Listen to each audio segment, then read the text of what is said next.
if the majority of the people were living their purpose, what would the world look like?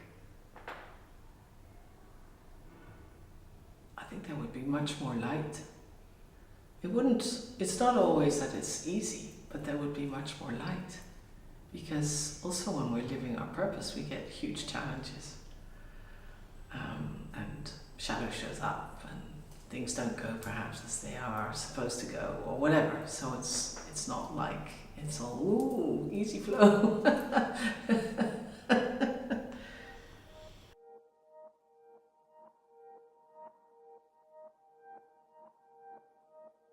Hi, my name is Lara Peña, and my purpose is to support the next generation of leaders, girls. And I am here today to introduce to you Annemarie van Hoover. And I interviewed her at the Wave in Ibiza, and we are going again to Europe. We're going to Portugal next, so I hope to see you there. Annemarie is a spiritual business strategist and a global system catalyst who helps leaders, visionaries, and communities shift from fear to love and co-create a world that works for all. As co-founder of the Hague Center and a member of the Evolutionary Leaders Circles, she guides complex multi-stakeholder meshwork projects across sectors and cultures, mentoring teams to unlock their potential and design meaningful, future-shaping solutions. I contribute to the building of many conscious networks that are working on finding these new ways of collaborating, co-creating, coming together. And we experiment with a lot of new ways of coming together, or old ways, but yeah, usually actually ancient ways, I would say, in which we feel that we can be fully ourselves and do that. So, there's these series of events of One World with World Unity Week, Peace Week, and Lightening Our Way Together and Being Beloved Community. That's a cycle that's been going on till 2020. We've been doing that every year. I contribute to that. I contribute to many other world movements, like the Holomovement, by strategically connecting, by really weaving people in, by supporting the systems to the people to deeply listen to each other.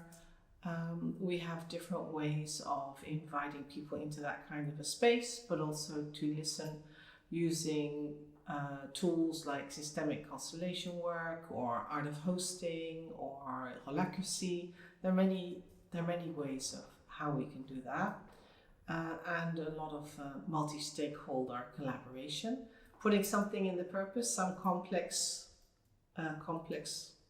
issue that nobody can do on their own, that they really need each other for.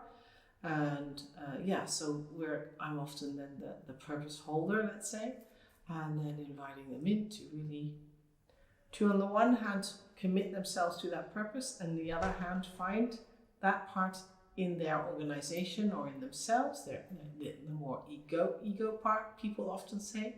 But if it's in service that purpose, and that can really shine, then you're closer to that purpose of yourself. So that's kind of like the space we invite people in to weave together, to work on these complex issues, and then not only, let's say, brainstorm after having connected, but then also, and how can we then manifest it? What are the next steps? How can we do that? And at a certain point, we often see that then a few really get it, take it forward, and then, we can let go. It will manifest on its own without us, so that we can be in service of other groups that are trying to find a way to collaborate, to get to know each other, to see how they could really support each other to work on that complex issue. And that can be all around the world. So that's kind of at the heart and the core of the work. And at the moment, the last few years, I'm also working very closely with Chief Lane and Grandmother Eshna to work on bridging continents, on serving the prophecy of the eagle, the condor, the Quetzal, and the hummingbird. From the perspective that if the indigenous people can really come back into their full purpose and be supported by the world to really manifest what they feel is their role to play in the world. That's in the Americas, 80 million people. Then we've really cracked some stuff around collaboration. And that can be a source of inspiration for many parts of the world. So yeah, we are seeing how we can already start to connect and bring the wisdom that comes out, and that's being more and more shared in a way that it can be also landing in the Western world, in Europe, how we can bring it there and connect and then weave it back. And I love that work. That's really on my edge. It's new work for me. So yeah, but it's all in essence coming back to the same ways of working. How can we deeply listen, and how can we take a first step and then listen again, and take a step and listen again. I like to say that my purpose is to co-create with all of nature a world that works for all. And that is in the visible, in the invisible, because there's so much that is here around us that we don't see or are not aware of. So that's why I keep it very open. And in that is co-creation. It's about coming together, doing things together, for that to deeply listen, to play together.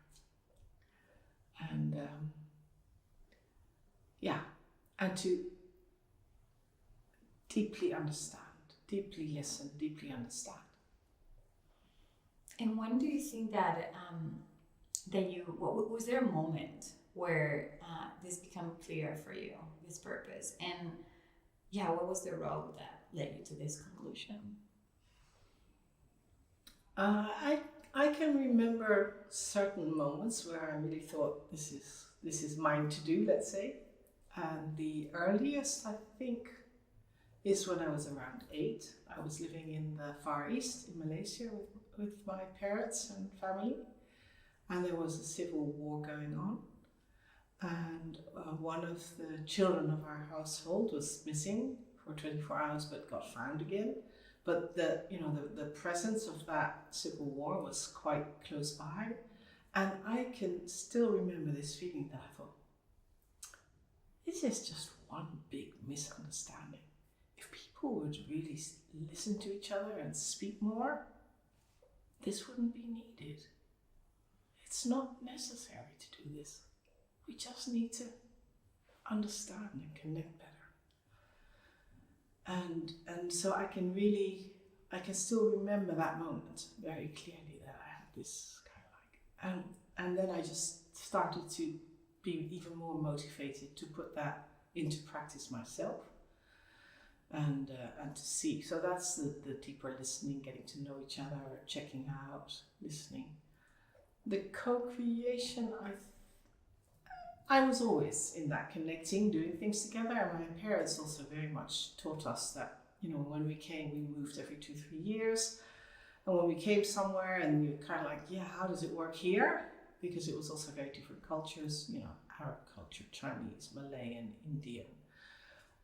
They would say, go out to a sports event or whatever, a club or school, connect and do something, contribute, do something together, because that's the way how you find out. So there's always this, when I come somewhere, okay, here I am, how can I contribute? Because that's the way that I can connect. So I had to actually learn also to connect without doing something. But that really has been the foundational way of coming together, that we create something, an event or something nice, or it can be small, it can be big. So that's what I've always been doing in that sense. And I think in the last, let's say 10-15 years, I've given myself also permission to say with the invisible, because before that wouldn't, it would be more between humans, but I'm just sensing that I can get so much inspiration from nature, from things that are just coming from other realms. So that's why I'm sharing it like that. If we look at history, there was and has been, and in many places still is, something like there's a family lineage and you just follow that. If you're a family of gardeners, you stay a family of gardeners, you garden and you be a gardener, even if you might have other talents. So I think it's part of also human history, let's say, that we don't always get invited to individually follow our own purpose. That's, I presume, I don't know, I haven't done any research, but I can see how that used to be the way it went, and that in the period of time when we've become more individualistic and things like that have happened, that it's more normal, let's say, or invited in. And then of course we've always had in humanity these creative people, these people that have such a strong calling for their purpose that they've done it anyway, no matter what. And so there's something in where we're in between now. I was very privileged that I was, brought up in a way that I was taught to figure out what my talents were and put them to service.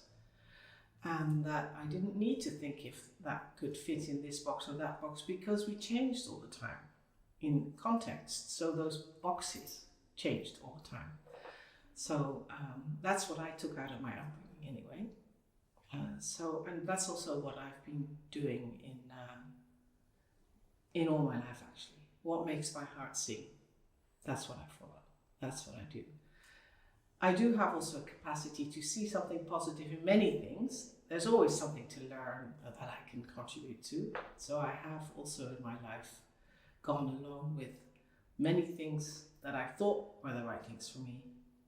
And that with hindsight, of course, they taught me something, but at a certain point I had to stop because I had made it the right thing, instead of it really being what I should be doing on my path. But my body has kind of put me to a halt, and I figured that out. And so also in the Hague Center, in our team, it's always about what makes your heart sing.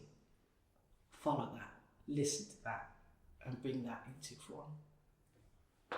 When I was 30, I fell ill, and after 2 years of exploring and investigation,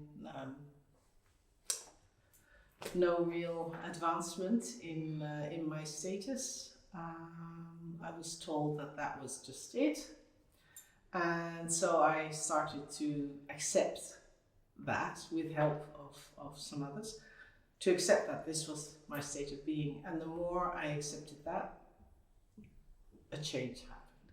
So I had totally no energy and no clarity, and the more I accepted that, a little bit of energy would come that I could do something with.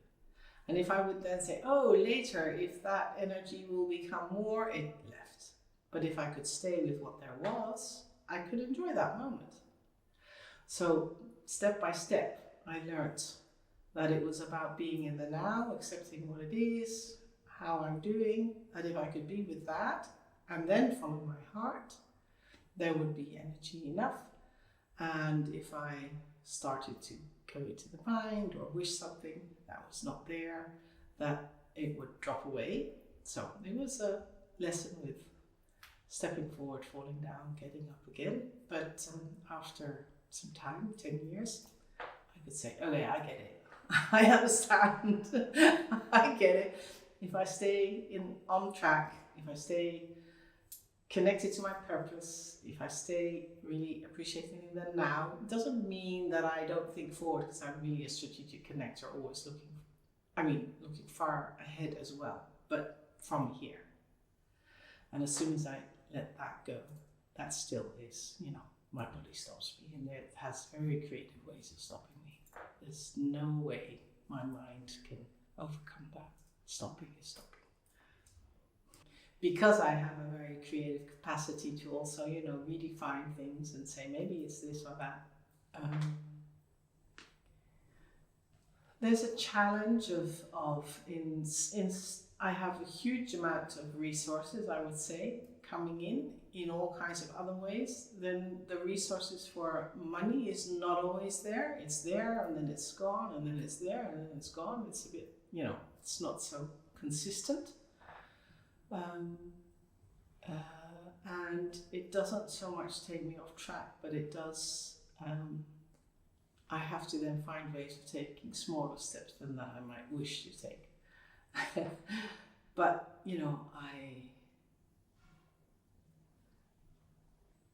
I guess because of that stop that I immediately get, and I know what that means, by experience, I'm highly motivated to stay on track. And even if it's not knowing what to do next. So I have also learned through that practice, I would say, to be in the not knowing. And I can hold that for quite a long time, because I know if I take a step too quick, my body will stop me. And it's not only my body, it's also my soul that just wants to do what I'm here to do.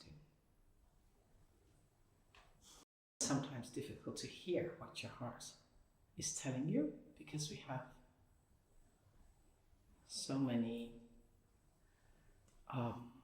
ways to get distracted.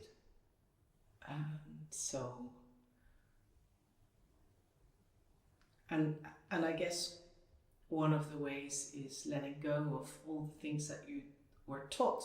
It should be like this, it should be like this, it should be like this. To hold that, to say, okay, that might be so, and what if it's not? And so the what if, and then from the positive, that's what if it's true? Before I started to realize there's so much more in the invisible that we don't see, when I've met people that were saying something about that, I was just saying, well, what if it's true?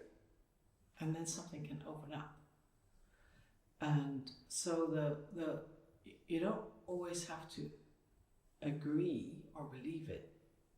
But if you're curious, if you feel some curiosity or you feel something coming, and you can just say, what if, let me explore, there's always a choice that you can make again if it's not the right choice. So that's something, that curiosity, the what if it's true, are things that really help me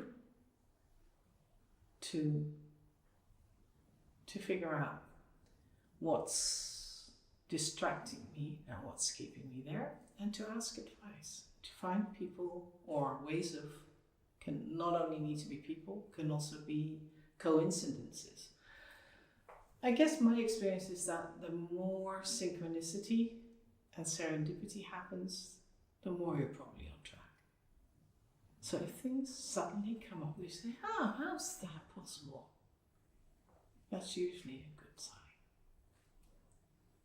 There might be people, I know there are people that also think I'm crazy, or people that can't see the red thread. They see, I do a lot of different things, but for me they're all one. Because I'm following the energy. I'm seeing where I can co-create towards something that is about a world that works for all, about where love is at the center, where we are really following our hearts. All of us can do that. So it might look as all kinds of different projects, all kinds of different networks. Oh, another one. Well, underlying it, it's all the same. So I know some people, get kind of like confused with the many things. But I hope they can see that I'm thriving and that it helps me in that way also to touch the hearts of others, and that it brings joy, especially joy in the people close to me, my husband, my children, my family, and ripples out like that, and that it works, that we're stepping towards this world that can be heart-centered. If the majority of the people were living their purpose, what would the world look like? I think there would be much more light. It's not always that it's easy, but there would be much more light. Because also when we're living our purpose, we get huge challenges. And shadow shows up and things don't go perhaps as they are supposed to go or whatever. So it's not like it's all easy flow. and there can be pain, but the pain lets us feel the life force. So there is, and if it's coming from a place of trust and truthfulness, then also that kind of pain can still give a joyous impulse somehow. So I think if more people were able to live their purpose, that would be much more the resonant field. That we would be, even if there is pain or challenges or whatever, that there is something that is still nourishing for us, nourishing for all actually. And I think I'm sure, now I'm experiencing often when we're really on track, and if we're with a group, like we're here, things come more easy, challenges get solved more easy, things like that. So that could happen, and I presume we'll get more complex challenges to face then, but then still we can be there for each other. And I think also it would, if we connect as humans more to our purpose, the way that I see purpose, it's connected and regenerative by nature. So if I live my purpose, I'm playing my part in the whole web of life, and that is serving the web of life. And so I think if more people are doing that, we would have a much more regenerative culture around us that would let nature thrive, let us go so differently around with animals, with the plants, with the nature spirits, with anything. So I think the whole earth would be much more in a loving space, able to, or for us to feel that love. I think, I don't know. I mean, life and death are, of course, so connected. So, of course, death and saying goodbye, that's all part of it. But if I think of the death of my parents, for example, it's the heart that really opens up. So there's more of that available.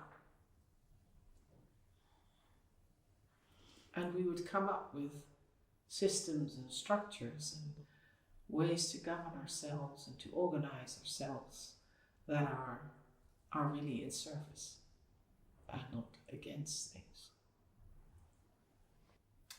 Well, I think we all have our unique roles to play, and that's not only people, but that's also animals, nature, places, anything we make, everything we build, cities. Cities are living systems in which we come together, and we all have something to contribute. So I think this, even if we call it purpose, but purpose might be too big for some people, but to find a way that you can contribute that feels nourishing for you, I think that's part of what we see. If we really look at for example, the bees or the animal kingdom, you can always see that happening. And the systems and structures that come out of that, in which everybody is inherently, or all the cells in our body, they know what to do. I don't need to be telling it all. So how can we build these kind of systems and structures and governance systems that can really serve that? That's I think one of our big challenges, because these kinds of systems or structures are kind of like fixed. Yes, the consciousness is important, but also how we change those structures. That's what I'm really also curious about, how we can contribute to that also as the Holomovement. I don't know. I mean, life and death are, of course, so connected. So of course, death and saying goodbye, and that's all part of it.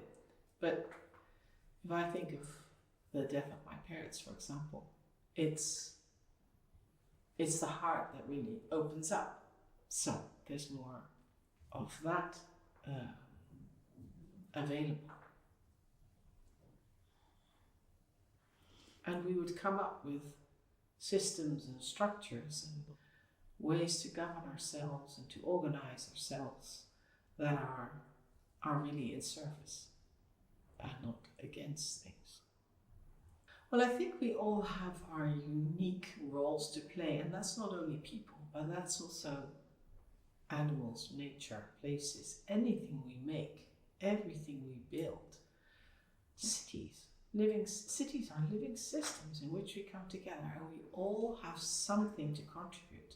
So I think this, even if we call it purpose, but purpose might be too big for some people, but to find a way that you can contribute that feels nourishing for you, I think that's part of what we see. If we really look at for example, the bees or the animal kingdom, you can always see that happening.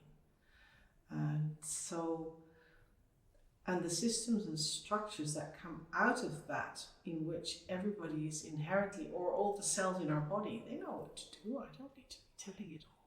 So how can we build these kind of systems and structures and governance systems that can really serve that? That's I think one of our big challenges, because these kinds of systems and structures are kind of like fixed. Yes, the consciousness is important, but also how we change those structures. That's what I'm really also curious about, how we can contribute to that also as the Holomovement.